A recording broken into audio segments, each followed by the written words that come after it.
My name is Claire Whitmore. I'm 26 years old. And the night my father replaced me at a family dinner, I smiled through the humiliation while secretly destroying everything he thought belonged to him. It happened on Father's Day. 25 relatives filled the private dining hall. Crystal glasses clinked. Fake laughter echoed off the walls. My stepmother, Vanessa, wore diamonds my mother once owned. Her daughter, Lily, sat beside my father like she had been born into our family name. And me? I was shoved to the far end of the table near the waiter's station, forgotten like an unwanted guest. I should have known something was coming when my father kept glancing at me with that cold little smile. The same smile he wore the day he told 12-year-old me that grief was making me difficult after my mother died. Then he stood up. The entire room went silent as he lifted a framed document into the air. "I have an announcement," he said proudly. "Today, I officially adopted Lily as my daughter." Everyone clapped. Vanessa burst into tears. Lily ran into his arms dramatically while cameras flashed around them. And then, my father looked directly at me. "I finally have the daughter I always deserved." The room exploded with awkward laughter and applause. Everyone avoided looking at me, because deep down, they knew. They knew who stayed beside him after Mom died, who skipped college parties to help with his company paperwork, who worked unpaid for years while Lily spent his money on designer bags and luxury vacations. Me. But none of that mattered anymore, because my father didn't want loyalty, he wanted admiration, and Lily knew how to worship him perfectly.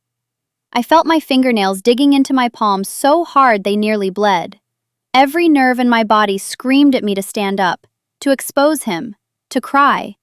But instead, I smiled. A small one, calm enough to confuse him.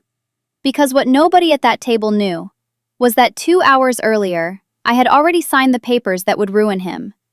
You see, my grandfather built Whitmore Holdings from nothing. And unlike my father, he believed blood didn't make family. Character did. Years ago, after noticing how differently my father treated me, Grandpa secretly changed the company inheritance structure. There was one clause. One hidden clause buried so deep in the corporate documents that nobody noticed it for years. If my father ever legally transferred family succession rights to a non-blood heir before his biological daughter willingly surrendered her own shares, control of the company would immediately pass to the biological child. Me. Irrevocably. And earlier that afternoon, I signed the final activation papers with Grandpa's old attorney. The moment my father announced Lily's adoption publicly, the clause triggered automatically. He just didn't know it yet. So while the family toasted Lily as the new Whitmore daughter, my phone vibrated quietly beneath the table. A message from the attorney. "It's done. Effective immediately, you are majority owner of Whitmore Holdings." I slowly lifted my wine glass, and for the first time in years, I looked my father directly in the eyes while he celebrated his own destruction. Because revenge doesn't always arrive screaming. Sometimes, it arrives smiling quietly across the dinner table. My father raised his champagne glass high like a king celebrating victory. "To family," he announced proudly. Everyone repeated it. "To family." I almost laughed. Because the only person at that table who no longer belonged to the Whitmore empire was him. I took a slow sip of wine while my stepmother basked in attention. Vanessa looked radiant in her white silk dress, completely unaware that her luxurious lifestyle had just begun collapsing in real time. Lily slid into the empty chair beside my father and wrapped her arms around him dramatically. "Thank you for choosing me," she whispered loudly enough for everyone to hear. "Choosing me." The words stabbed deeper than I expected, because once upon a time, he used to choose me too. Before Vanessa, before Lily, before I became a reminder of the wife he buried. I looked down at my phone again. 3 new emails. Board notification confirmed. Emergency shareholder transfer complete. CEO access updated. My pulse stayed perfectly calm. Years ago, I would have cried reading those messages. I would have begged for my father's love instead of preparing for war. But pain changes shape after enough betrayal. Eventually, it hardens. My cousin Daniel suddenly leaned toward me from across the table. "You okay?" he whispered carefully. I nodded, too quickly, because if I spoke, I might actually shatter. Then my father tapped his fork against a glass. "There's one more announcement," he said proudly. The room quieted again. Vanessa smiled like she'd already rehearsed this moment in the mirror. My father placed his hand on Lily's shoulder. "Starting next month, Lily will officially join Whitmore Holdings as the future face of the company." A few relatives clapped politely. I noticed Daniel stop immediately, because unlike the others, he understood business. And he knew Lily had never worked a single day in her life. My father continued speaking anyway. "Legacy matters, and Lily represents the future of this family." That sentence nearly made me choke on my drink. Legacy? This man hadn't visited my mother's grave in 11 years, but suddenly he cared about legacy? I looked around the table. Not one person defended me. Not my aunt who used to braid my hair as a child. Not my uncle whose mortgage my mother once paid secretly. Not even my grandmother. They all sat there quietly because people will tolerate cruelty when comfort depends on it. And my father funded everyone's comfort. At least, he used to. Then his phone rang. He frowned immediately, declined the call. 30 seconds later, it rang again, and again. His confidence began cracking around the edges. "Everything all right?" Vanessa asked softly. He forced a smile. "Business can wait." But I knew exactly who was calling. The board, the legal department, the bank. Then his assistant texted him. I watched the color drain from his face so fast it almost frightened me. "What is it?" Lily asked nervously. My father stood abruptly from his chair. "I need to take this." For the first time that night, he looked uncertain. He walked toward the hallway, already dialing his attorney, and I counted silently in my head. 3, 2, 1. Suddenly, his voice exploded from the corridor. "What do you mean removed?" The dining room froze. Forks stopped moving. Conversations died instantly. Vanessa stood up. "Richard?" He stormed back into the room, pale with rage, staring directly at me now. Not through me, at me. Like he was seeing me clearly for the first time in years.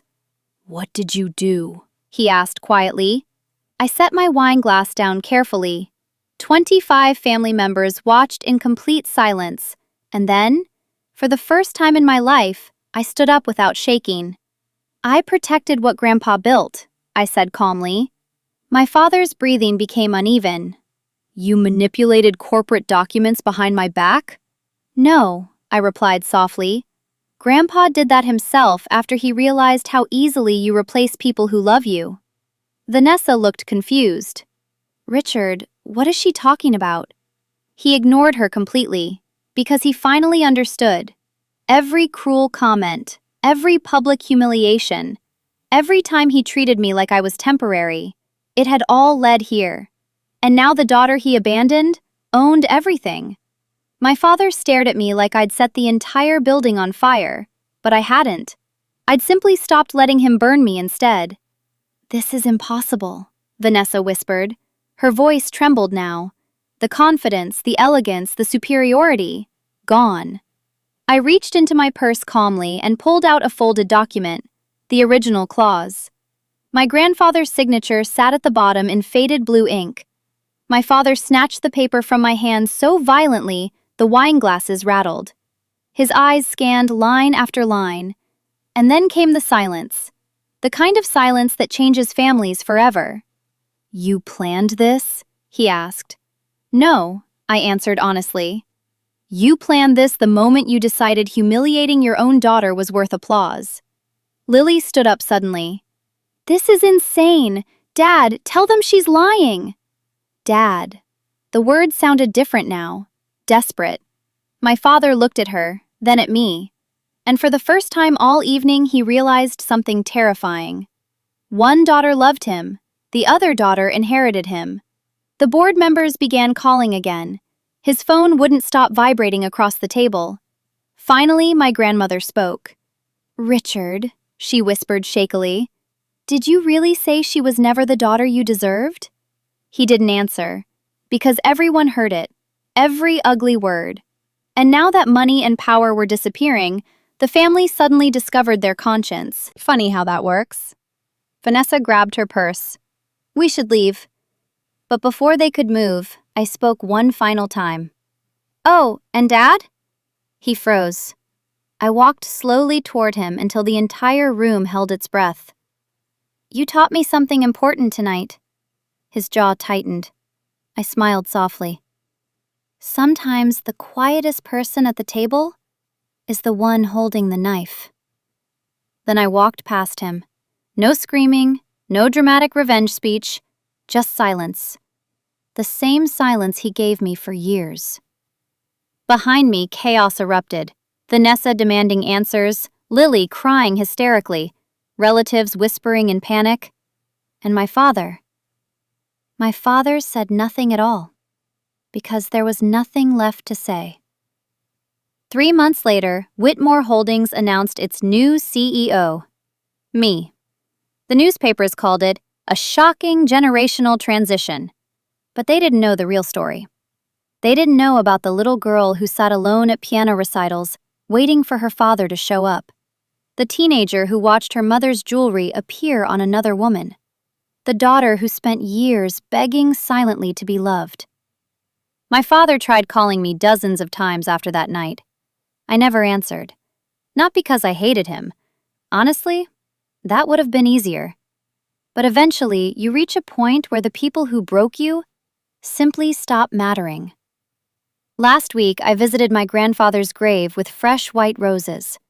For the first time in years, I felt peaceful. Not victorious, not angry, just free. As I turned to leave, my phone buzzed one last time, a voicemail from my father. I almost deleted it. Almost. But curiosity won. His voice sounded older now, smaller. "I don't know when you stopped needing me," he said quietly. "But I think that's when I lost you." I stared at the screen for a long moment. Then I whispered the truth he would never fully understand. "No, Dad. You lost me when you made me feel replaceable. And this time, I was the one who walked away forever."